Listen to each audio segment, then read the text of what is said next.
பனை மரங்கள் அடுக்கிறாங்க, கடல் தண்ணியை நல்ல தண்ணியாக மாற்றி கொண்டு போகிறாங்க. எப்படின்னா, மூங்கில் குழாயில் தேத்தாங்கொற்றை, செம்மரத்துடைய விதை, முருங்கை மரத்துடைய விதை, அரநெல்லிக்காய் கொம்பு இதெல்லாம் உடைச்சி போட்டு பன்னாடன்னு சொல்லக்கூடிய தென்னம்பாறையில் வச்சு கட்டி 24 நிமிஷத்தில் நல்ல தண்ணியாக மாற்றி கொண்டு போயிருப்பார். இதை பற்றி நம்பிக்கை நம்மகிட்ட இல்லை. தாரைடல் ஒருத்தர் எழுதுறார்.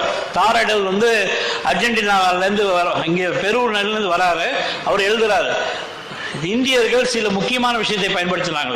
இதை வச்சு தான் ஒவ்வொரு நாகப்பட்டினம் போய் குற்றாலம் போய் ஒவ்வொரு ஊராக போனப்போ தான் தெரிஞ்சுது.